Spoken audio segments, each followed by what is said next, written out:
시편 57편은 생각보다 너무나 중요한 시편입니다. 사실은 우리나라에서는 복음성가로 그렇게 유명해졌지만 이 시편 57편은 외국에서는 그야말로 시편 전체를 대표할 만한 그런 시편입니다. 제가 주일날 설교를 들은 것처럼 사실 57편 하면 제일 먼저 우리 기독교인, 유대인들 말고 기독교인들이 떠올라야 되는 것들이 있죠. 바로 초대 교회에서 이 57편을 어디에다 불렀던 예배 음악이라고 하였나요? 네, 아주 중요한 겁니다. 지금으로부터 2000년 전에 그들은 이 57편 뒷부분을 바로 부활주일 아침에 불렀습니다. 그 정도로 이 57편은 정말 역사가 오래됐고 그들에게 있어서는 그 많은 시편 중에서 이것처럼 그렇게 중요한 게 없는 겁니다. 그들이 목숨을 걸고 그렇게 순교를 하면서도 기쁘게 그들이 하나님 앞에 자신을 드릴 수 있었던 것, 그것은 그들이 주님을 곧 만난다는 생각과 함께 작지만 그들의 발걸음과 그들의 목숨이 바로 후렴구에서 했던 것처럼 마지막 절 하나님이여 주는 하늘 위에 높이 들리시며 주의 영광이 온 세계 위에 높아지기를 원하나이다 라는 그 찬양 내용 때문이었습니다. 사실 유대교에서는요, 하나님이여 주는 하늘 위에 높이 들리시며 주의 영광이 온 세계에 높아지기를 원하나이다 라고 했을 때 하나님이여와 그 뒤에 주는은 같은 하나님을 이야기했습니다. 그런데 기독교에서는 이것을 하나님이여와 주는은 본질적으로는 같지만 본질적으로는 하나님이지만 다른 인격체로서 주는 예수 그리스도를 의미했습니다. 그래서 하나님이요 예수 그리스도께서 십자가에 달려 돌아가셨지만 죽음을 이기시고 십자가에 달리셔서 높이 들렸지만 그야말로 부활하셔서 하늘 위에 높이 들리시며 그 다음에 승천하셔서 주의 영광이 온 세계 위에 높아지기를 원하나이다 라고 했던 그 유명한 찬양입니다. 그렇게 생각한다면 우리가 사실은 우리가 부르고 있는 이 복음성가는 우리가 부르는 그 의미보다도 훨씬 더 정말 무게감 있게 그렇게 불러도 부족할 줄 압니다. 그뿐만 아니라 유대교에서도 이 시편은 매우 중요했습니다. 이 57편의 제목이 다윗이 사울을 피하여 굴에 있던 때라고 하면서 제가 수요 설교를 했었죠. 굴이라고 했을 때 이 굴은 두 개를 지칭한다고 그랬습니다. 22장이 사무엘상 22장에 나와 있던 것과 24장에 나와 있던 건데 중론은 이 둘 다를 지칭한다고 했습니까? 사실은 22장이 우선하고 그게 중론이고 그 다음에 거의 비등비등한 균형을 이루지만 그 다음에 두 번째는 이 24장이고 그 다음에 둘 다를 이야기한다라는 것들이 사실은 다 균형 있게 가지만 조금 더 우세한 게 22장이었습니다. 왜 그렇게 나눴냐 하면 그것을 어떤 걸로 보느냐에 따라서 이 7절에 있는 하나님이여 내 마음이 확정되고 내 마음이 확정되었사오니라는 이 부분이 달라질 수 있기 때문에 우리가 그것을 구분해서 보았습니다. 그러나 그렇게 구분해서 봐왔던 이유 중에 하나가 사실은 그 배경이 틀리면 그 은혜의 깊이도 사실 틀립니다. 이 57편 전체적으로 흐르는 것은 은혜입니다. 1절에 보면 하나님이여 내게 은혜를 베푸소서라고 하면서 다시 한번 은혜를 베푸소서라고 이야기합니다. 그리고 나서 이 전체적으로는 하나님의 은혜를 간구하는 전체적인 흐름 속에 있습니다. 그래서 대표적으로 바로 3절에 있는 것처럼 그의 인자와 진리를 보내소서라는 말로 바뀌어지게 되고, 그것이 다시 10절에서 무릇 주의 인자는 커서 하늘에 미치고 주의 진리는 궁창에 이르나니라고 이 하나님의 은혜를 다른 말로 바꿔서 앞과 뒤를 쌓아하고 있을 정도로 전체적으로 은혜를 강조하고 있습니다. 어떻게 보면 이 57편은 철저히 하나님의 은혜를 이야기하고 있다고 해도 과언이 아닙니다.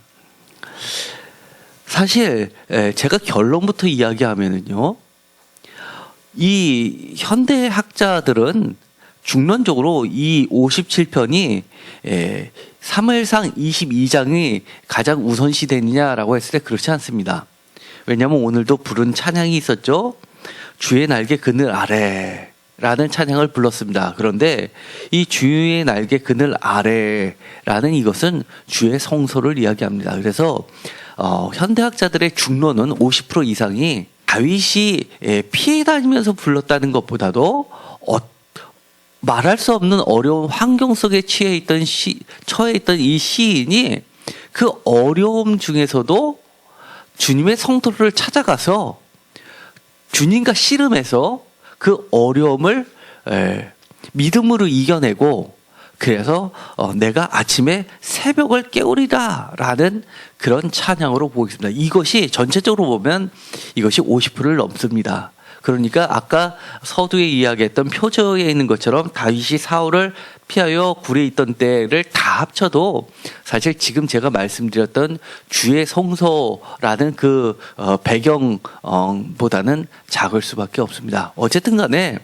우리는 이 모두를 다 생각해야만 합니다. 그만큼 이 57편은 어떻게 보느냐에 따라서 굉장히 여러 가지로 우리에게 하나님이 던져주는 그 말씀 자체가 다양하다는 걸 알 수 있습니다. 52편에는 악과 선을 이야기하고 53편에도 마찬가지로 악과 선이 나오고 죄악과 구원이라는 이야기가 나오는데, 구원이 다시 54편에서 또 나오게 됩니다.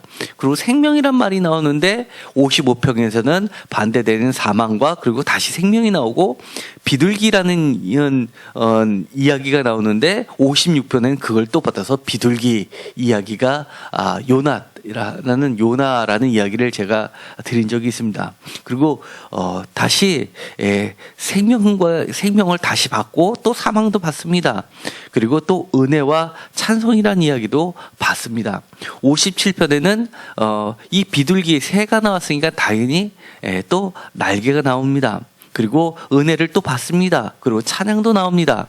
그리고 58편은 써 있지 않지만 이처럼 58편에도 이 56편에 나와 있었던 제목 알다스엣이라는 말이 58편에도 알다스엣이 들어가 있는 것처럼, 어쨌든 간에 이것이 정말 우리가 암기해야 될 정도로 그렇게 시편 한 편 한 편이 매우 중요하다는 것을 보여주고 있습니다.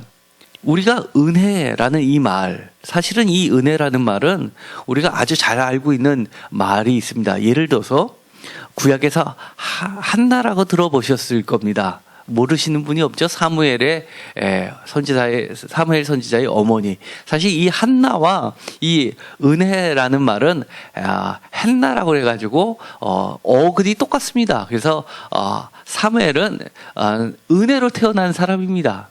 그 어머니가 그야말로 아기를 못 낳았는데 하나님의 전적인 은혜로 그렇게 아기를 낳았다라고 해서 이름이 한나인 겁니다. 하나님이여 내게 은혜를 베푸소서, 내게 은혜를 베푸소서, 이 말씀은 사실은 굉장히 오래된 기도문입니다. 제가 전에도 이야기했을 때 나를 불쌍히 여겨 주옵소서라는 이 기도문은 정말 오래된 기도문이라고 말씀을 드린 적이 있었습니다. 예를 들어서 예수 그리스도를 만났을 때 병자들이 제일 먼저 했던 말, 주여 나를 불쌍히 여겨주소서. 이게 초대 기도 때 공식 기도문에 들어가 있었던 그렇게 중요한 기도문입니다. 그래서 사실 우리가 기도를 할 때 하나님의 은혜를 구하고 나를 불쌍히 여겨달라라고 하는 그 기도는 굉장히 우리가 생각하는 것보다 훨씬 더 하나님이 좋아하시고 기뻐하시고 우리의 기도의 응답을 빨리 받게 하는 공식적인 기도문입니다. 사실 왜 은혜가 그렇게 중요하냐? 사실 우리가 하나님의 은혜입니다라고 한다는 것 자체는 나의 낮아짐을 그대로 하나님 앞에 인정하는 겁니다. 내가 부족합니다라고 하는 겁니다. 우리가 주변에서 이렇게 보죠. 저 사람 분명히 하나님의 은혜를 받은 사람이야. 저렇게 어려운 시절이 있었는데 지금 보니까 정말 어떻게 저렇게 달라졌을 수가 있을까? 정말 저 사람은 하나님이 지켜준 사람이야 라고 하는 사람들이 있습니다. 그런데 막상 당사자한테 물어보면 사람들이 생각하는 것처럼 그렇게 내가 그렇게 은혜 받은 사람 이런 거를 모르는 사람이 의외로 많습니다. 왜 그렇습니까? 내가 그만큼 덜 낮아졌기 때문입니다. 그런데 저 사람은 그렇게 은혜 받은 사람은 아닌 것 같은데 저 사람 얘기를 들어보면 눈물을 뚝뚝 흘리면서 예수님의 예자만 나와도 눈물을 흘리면서 나는 정말 은혜를 많이 받은 사람입니다 라고 그럽니다. 정말 듣는 사람이 민망할 정도로 그럽니다. 도대체 저 사람이 뭘 그렇게 은혜를 받았다고 하는데 그거는 상대적인 겁니다. 정말 하나님 앞에 내가 은혜를 받았다라고 하는 그 자체가 사실은 믿음의 출발점이기도 한다는 겁니다. 우리가 이번 주에 돌아오는 이제 추수감사주를 맞습니다.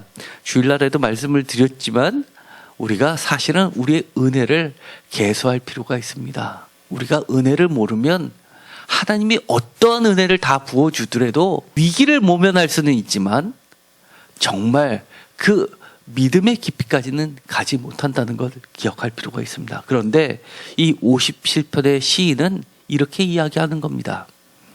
우리에게 철저하게 은혜다라고 이야기를 합니다. 우리가 하나님을 믿는다라고 하면 정말 스쳐 지나가는 발음에도 하나님의 은혜다, 너무나 감사하다라고 느낄 수 있어야 됩니다. 그런데 저는 가끔 지내다 보면 이런 이야기를 청년들로부터 많이 들었습니다. 특히 모태신앙인 친구들이 그런 얘기를 하죠. 사실은 저는 그렇게 인생에 굴곡이 없었습니다 라고 이야기합니다. 그래서 저도 한 번 정도 이렇게 간증하는 사람들 이야기를 들으면 자기도 그런 한번 드라마틱한 하나님의 은혜를 경험해보고 싶다고 합니다. 그런데 저는 그 얘기를 들으면서 그렇게 별다른 거 없는 것 같으면서도 지내는 것 자체가 얼마나 큰 은혜냐고 제가 이야기를 합니다. 이 중에서 제일 은혜 받은 사람이 누굽니까? 접니다. 제가 여러분들에게 전부 제가 겪었던 만큼이나 은혜를 경험하길 바랍니다. 그러면 욕입니까? 은혜입니까? 저는 여러분들은 그렇게 안 겪었으면 좋겠습니다. 이 목회라는 게 뭘까라고 하면 결국 그건 것 같습니다. 하나님의 은혜를 자꾸 깨우치게 하는 역할이 바로 목회인 것 같습니다. 제가 보기에는 이 중에 앉아 계신 분 중에는 정말 저 못지않게 하나님의 은혜를 많이 받으신 분이 계십니다. 과연 저만치는 그렇게 은혜를 느끼고 계신지 그거는 잘 모르겠습니다. 그러나 본인이 정말 롤러코스터를 타듯이 그 인생을 탔든 아니면 정말 평탄한 생활을 하셨든 하나님의 은혜를 늘 되새기고 깨닫는 분들이 되었으면 좋겠습니다. 이 시인이 이렇게 이야기합니다. 이 시인은 분명히 정말 인생의 롤러코스터를 탄 듯한 한 것 같습니다. 왜냐하면 그 뒷말이 이렇게 되어 있기 때문입니다. 주의 날개 그늘 아래에서 이 재앙들이 지나가기까지 피하리이다. 우리 이런 말들 많이 하죠. 회사에서 위기가 찾아오거나 사업에서 위기가 찾아오면 하는 말들이 있습니다. 일단 소나기는 피하고 보자. 몸을 바짝 낮추고 그러고 나서 지내자, 이런 얘기 많이 합니다. 이 시인은 이 재앙이 지나기까지는 어떻게든지 피하는 게 우선이라고 할 정도로 그렇게 이야기를 하는 겁니다. 그런데 이 시인이 찾는 곳이 있었습니다. 바로 주의 날개 그늘 아래라고 이야기합니다. 사실 이 주의 날개 그늘 아래라는 이야기 많이 들어보셨지요? 주의 날개 그늘 아래라는 말은 우리가 흔히 들었던 말 같지만 사실 이것은 주의 날개라는 이 말 자체는 시편에만 나와 있는 말입니다. 시편의 아주 독특한 표현입니다. 예를 들어볼까요? 화면을 보시면 시편 17편 8편에 나를 눈동자같이 지키시고 주의 날개 그늘 아래에 감추사라는 말이 있습니다. 제가 이 눈동자같이 지켜주시고라는 말을 굉장히 좋아하는 말이고 그때 설교도 했습니다. 이 전에 나왔던 말이 무엇입니까? 기억하십니까? 나를 눈동자같이 지켜주시고. 여러분들 이런 기도 안 하십니까? 저는 많이 하는데요. 하나님 저를 눈동자같이 지켜주세요. 우리의 자녀들을 사랑하는 부인을 그렇게 눈동자처럼 지켜주세요. 그런 기도 안 하십니까? 저는 성도님들을 향해서도 하나님께 그렇게 기도합니다. 눈동자처럼 지켜달라고. 그런데 이 눈동자같이 지켜달라는 말 바로 전에 하는 말이 있습니다. 주의 기이한 사랑으로. 하나님께서는요. 제가 이때 설교할 때 그랬습니다. 이스라엘 사람들을 찔렀던 악인들, 예를 들어서 바벨론도 들어갈 수 있겠죠. 그 다음에 그런 아수르도 들어갈 수 있을 겁니다. 그런데 그들을 보고 뭐라고 하셨냐면 이스라엘을 찌른 사람은 내 눈을 찌른 거다라고 이야기를 합니다. 하나님이 자기의 눈을 찔렀다고 합니다. 여러분 만약에 여러분의 자녀를 누군가가 눈을 찔렀다고 상정을 해보십시오. 여러분은 어떻겠습니까? 여러분의 눈이 찔린 것 같지 않습니까? 다른 거 못 참아도 그거는 못 참습니다. 그렇죠? 이런 기이한 사랑과 엮어서 이야기할 때 주의 날개 그늘 아래라고 이야기를 합니다. 그러니까 우리가 생각하는 이 주의 날개 그늘이라는 이 표현은 어마어마한 표현인 겁니다. 시편 36편 7절에 보면 이런 말씀도 있습니다. 하나님이여 주의 인자하심이 어찌 그리 보배로우신지요. 보배롭다라는 것은 보물이신지요 라는 이야기입니다. 사람들이 주의 날개 그늘 아래 피하리이다. 우리가 피할 곳은 어디입니까? 능력입니까? 환경입니까? 재물입니까? 아니면 나보다 힘센 어떤 사람입니까? 그러나 시인은 이렇게 이야기하는 겁니다. 주의 날개 그늘이라고 이야기합니다. 시편 57편 1절에 오늘 나와 있죠. 마찬가지 이것은 은혜와 연관을 지어놓고 있습니다. 이 시인이 생각하는 것, 주의 날개 그늘이라는 표현은, 주의 날개 그늘이라는 것은 자기에게 있어서는 늘 보장되어 있는 하나님의 은혜의 장소라는 겁니다. 여러분들은 지금 은혜의 장소에 와 있습니까? 시편 61편 4절에 보면 이렇게 되어 있습니다. 내가 영원히 주의 장막에 머물며 내가 주의 날개 아래 피하리이다. 여기선 뭐하고 연결시키냐면 주의 장막이라는 표현하고 연관이 되어 있습니다. 사실 장막은 성소가 아니지요. 장막은 그야말로 텐트입니다. 옛날에 출애굽에 하나님께서 함께 임재하심을 보여주셨던 곳, 그것이 하나님의 장막, 그 안에 언약궤가 있었습니다.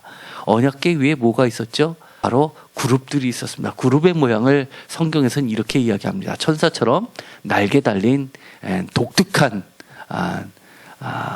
모습을 하고 있는 사람으로 그려내고 있습니다. 시편 63편 7절에 주는 나의 도움이 되셨습니다. 내가 주의 날개 그늘에서 즐겁게 부르리이다. 이렇게 이야기합니다. 우리가 주님의 날개 아래에 있다는 것은 우리가 분명하게 어떤 슬픔도 기쁨으로 하나님께서 바꿔주실 수 있다라는 그런 믿음이 담보로 되어 있는 곳입니다. 지금 그것이 안 보인다고 생각하실 수도 있지만 믿으십시오.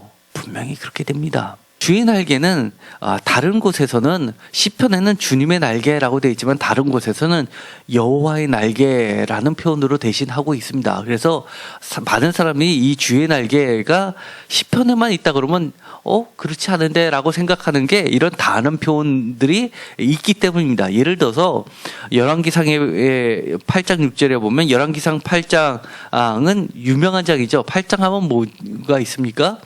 예루살렘 성전 봉헌식이 있는 겁니다. 그럴 때 여호와의 언약궤를 자기의 처소로 메어 드렸으니 곧 성전의 내성인 지성소 그룹들의 날개 아래라. 그래서 이 여호와와 날개가 어디하고 연결되냐면 성전, 그리고 그 가운데서도 지성소 안에 바로 언약궤가 있고 그 위에 뚜껑이 있고 뚜껑 위에 그룹들이 있는데 그 날개로 가려져 있는 것을 얘기합니다. 그래서 이 역대상 28장 18절에 보면 이 그룹들은 날개를 펴서 여호와의 언약궤를 덮는 것이더라라고 이야기를 합니다. 역대하 5장 7절에는 여호와의 언약궤를 그 처소로 메어 드렸으니 곧 본전 지성소 그룹들의 날개 아래라라고 해서 이 분명하게 언약궤와 이 그룹들하고는 분리를 해놓고 있습니다. 그리고 에스겔서 10장 19절에는 그룹들이 환상으로 보이게 되는데 그것이 바로 하나님의 영광 을 나타내는 말로 쓰여집니다. 그렇기 때문에 여기서 이야기하는 주의 날개 그늘 아래라고 하는 이야기는 다시 말하면 정확하게 이야기하면 성소를 이야기하는 겁니다.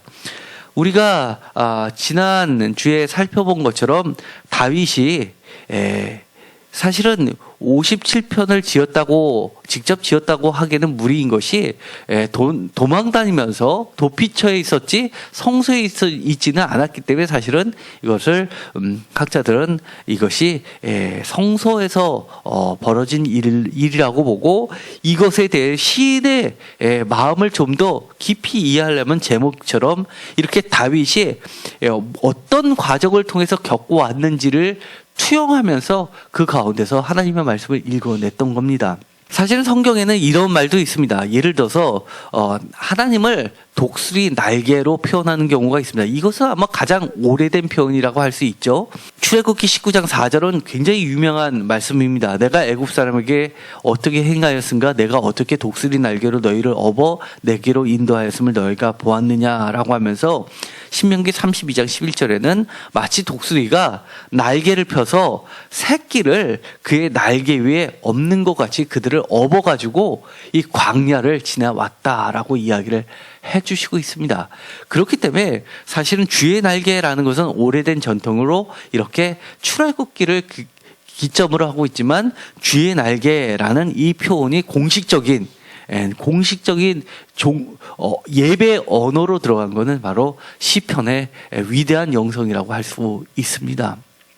여러분께서 이곳에 나와서 이렇게 예배를 드리는 것은 사실은 하나님의 은혜 아래 거하는 겁니다. 어떤 분들은 이렇게 이야기하시는 분이 계십니다.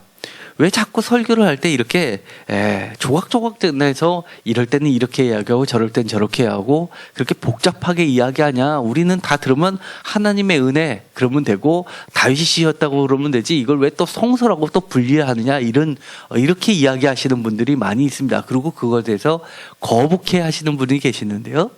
제가 한 예를 들어보겠습니다. 이 앱은요. 제가 보여드릴 이 앱은 굉장히 많이 다운을 받아서 대한민국 기독교인들이 성경 앱으로 쓰고 있는 겁니다. 거기에 해설을 보면 이렇게 되어 있습니다. 이 56편하고 57편은 바로 이 쌍둥이 시라고 제가 말씀을 드렸죠. 그런데 이렇게 이야기합니다.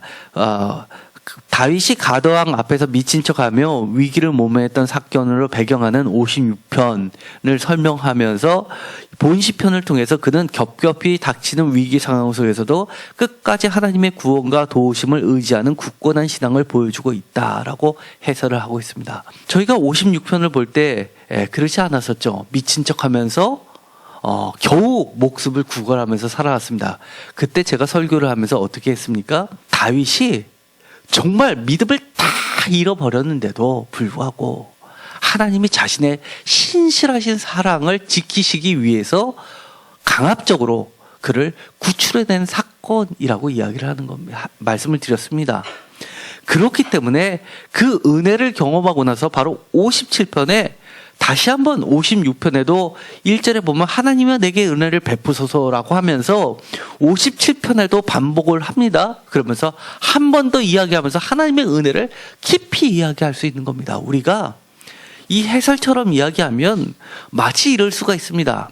우리가 믿음이 좋아야지만 하나님의 은혜를 경험하는 것처럼 착각할 수가 있습니다. 그러나 우리가 인생을 살 때 우리가 얼마나 대단하다고 믿음을 한결같이 지킬 수 있습니까?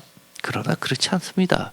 저도 정말 믿음이 바닥까지 내려간 경우 경험했습니다. 그러나 그 가운데서도 하나님의 그 신실하신 사랑은 한 번도 저를 배반하신 적이 없었습니다. 그걸 겪고 나니까 정말 하나님의 은혜와 나의 믿음을 비교하면 내 믿음은 사실 없는 겁니다.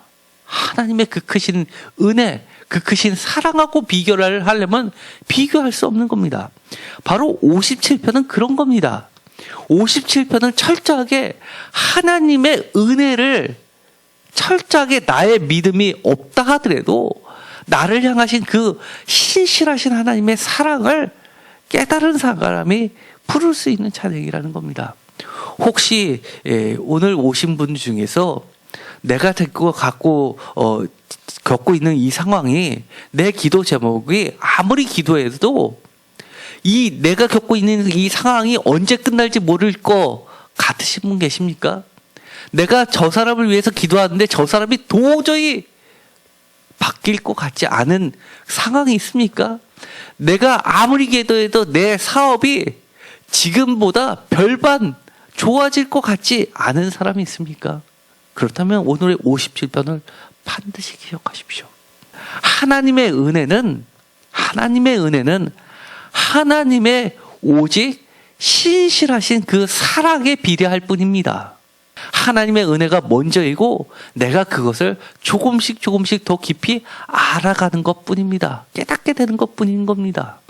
그렇다면 우리가 지금 내가 어떠한 상황이 있다 하더라도 하나님의 은혜를 간절히 간구하면서 그렇게 하나님께 매달릴 수 있는 겁니다. 혹시 여러분 중에 이러신 분 계십니까? 집에서 기도하는 거와 성서에서 기도하는 거와 다를 게 뭐가 있냐? 하나님은 온 세계에 계신 분인데 그러나 저는 감히 그렇게 이야기합니다. 우리가 그럼 과연 하나님 앞에 나의 간절한 마음을 어떻게 표현할 수 있겠습니까? 우리의 마음이 안 보인다고요? 우리의 마음 보일 수밖에 없습니다. 내가 하나님을 사랑하는 마음이 크면 클수록 내 어딘지 모르게 내 행동에서 드러날 수밖에 없는 겁니다. 내가 아무리 답답하고 내가 아무리 불편해도 하나님, 제가 할 수 있는 것은 하나님을 찾아가고 예수님이 교회의 머리라고 하셨고 교회가 하나님의 예수님의 몸이라고 하셨으니 제가 주님의 손을 붙잡는 심정으로 교회를 찾아갑니다라고 하면 하나님께서 이 미련퉁아 왜 그러니 그러시겠습니까? 주님이 뭐라고 하시겠습니까?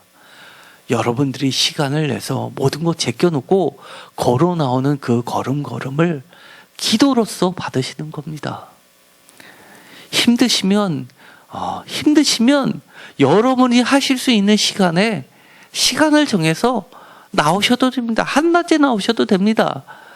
예를 들어서 저처럼 심장이 안 좋으신 분은 그러면 새벽 예배 굳이 꼭 나오실 필요가 없습니다. 시간을 정해서 오시면 되는 겁니다. 저도 오늘 아침에 일어났는데 깜짝 놀랐습니다. 심박수가 40몇 회뿐이 안 뛰는 겁니다. 깜짝 놀랐습니다. 강사모는 갑자기 그걸 보고 나서 눈물을 흘리면서 하나님 앞에 기도했습니다. 좋아지는 줄 알았는데 왜 갑자기 뚝 떨어지냐고. 그래서 제가 그랬습니다. 걱정하지 말라고. 지금까지 살려주신 하나님이 갑자기 심장 멈추게 하겠냐고. 우리는 은혜로 사는 존재들입니다. 하나님은 꼭 이거를 해야만 된다라고 말씀은 안 하시지만 우리가 길을 쓰는 우리들의 발버둥 치는 마음을 하나님은 받아주시는 겁니다. 시인은 집에서 기도해도 될 텐데 시편에 보면 이런 기도도 있습니다. 내가 침상에서 눈물을 흘리며 아침을 기다립니다라는 시편도 있습니다.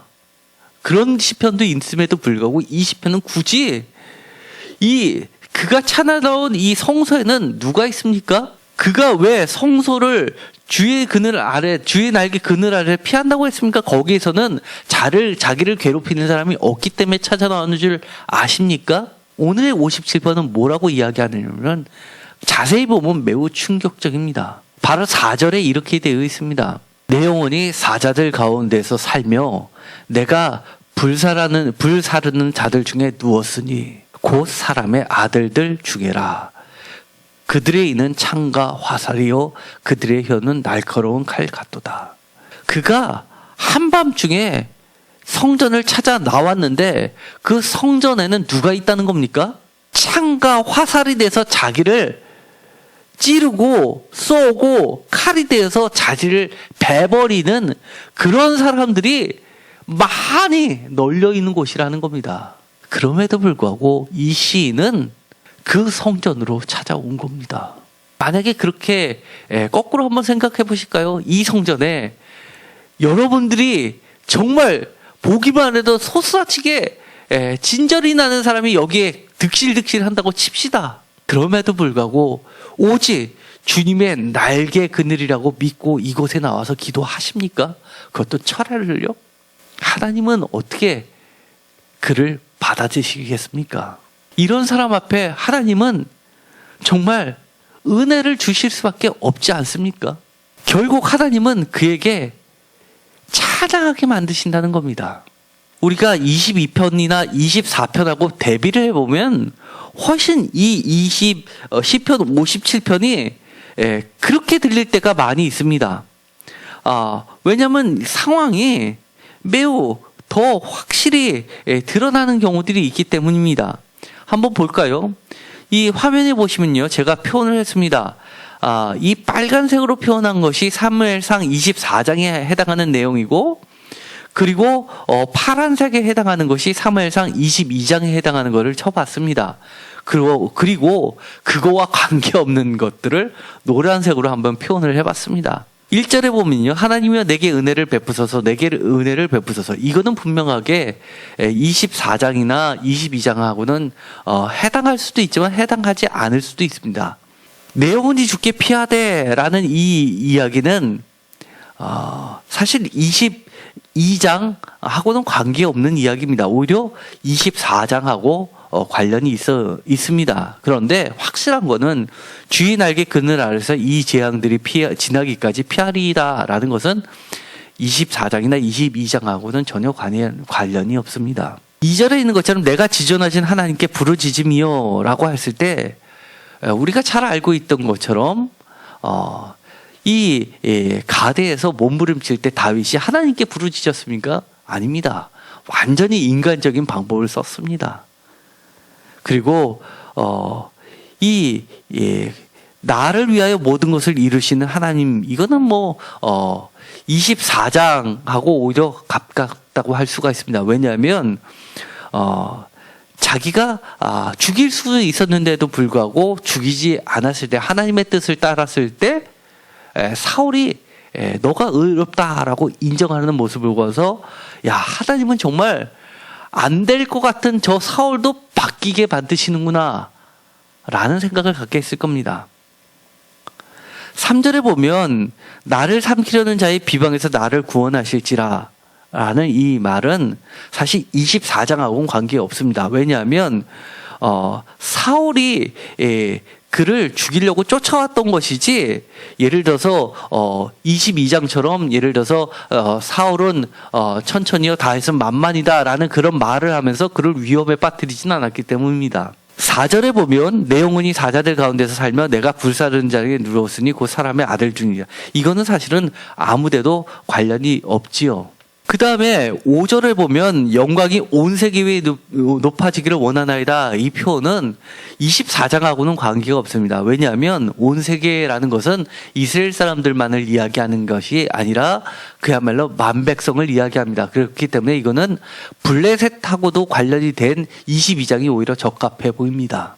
6절에 보면 내 걸음을 막으려고 그물을 준비하였다 라고 하고 웅덩이를 팠다라고 하지만 웅덩이를 판 이야기는 그 어디에도 나와 있지 않습니다. 어떤 사람은 이게 은연이기 때문에 사울이 포위했던 것이 웅덩이다라고 이야기하지만 그러면 포위라고 하지 굳이 웅덩이라고 할 필요는 없기 때문입니다. 그러나 자기들이 오히려 그 중에 빠졌도다라고 하는 것은 24장하고 가까운 말입니다.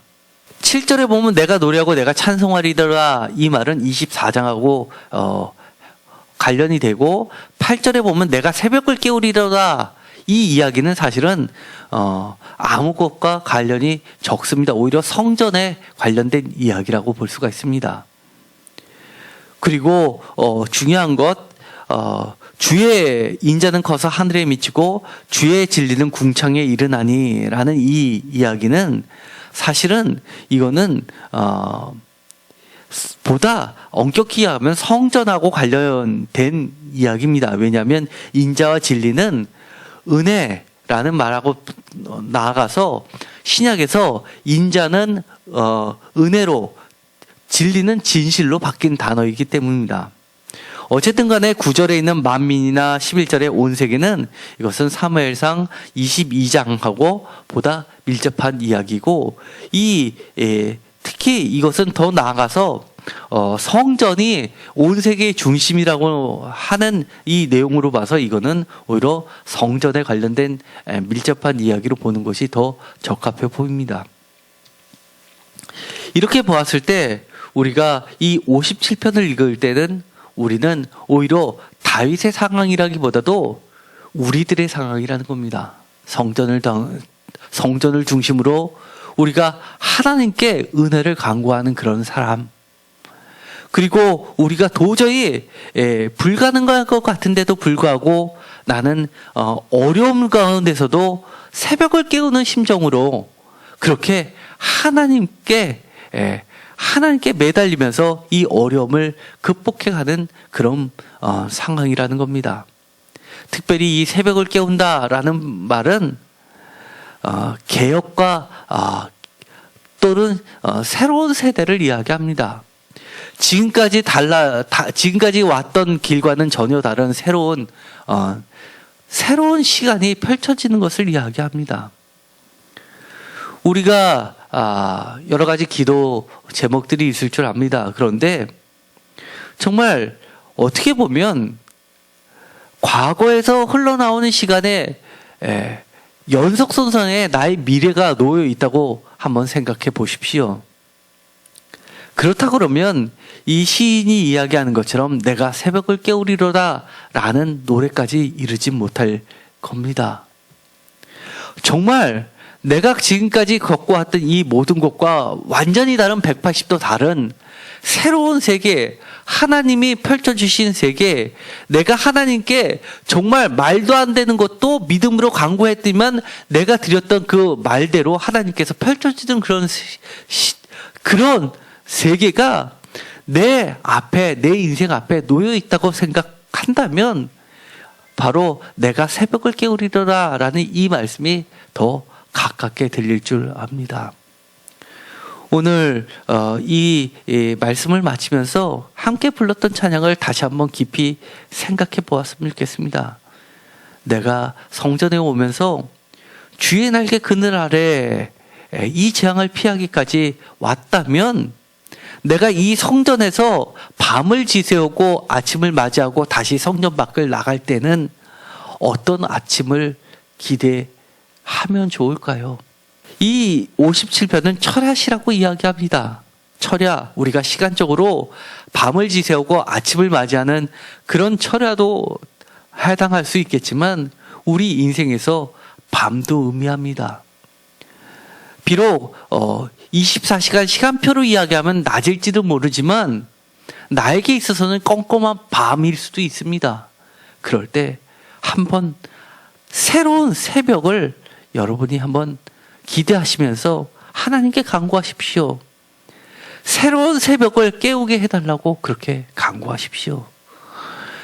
미처 내가 과거에 어저께 보지 못했던 새벽, 그저께 보지 못했던 그런 새로운 새벽을 정말 곧 내가 깨우게 해달라고 그렇게 믿음으로 간구해 보시기 바랍니다. 그러면 하나님의 은혜가 한나에게 미쳤듯이, 예수 그리스도에게 미쳤듯이 그리고 초대교회 우리 순교했던 많은 믿음의 선조들이 경험했듯이 나에게도 새로운 새벽이 임할 줄 믿습니다. 기도하고 마치기로 하겠습니다. 하나님 감사합니다. 주님 영광 받아 주시옵시고 우리가 주님을 향해 간절한 마음으로 주님의 성소를 찾고 주님의 날개를 의지할 때 하나님의 그 크신 은혜를 허락하여 주시옵소서.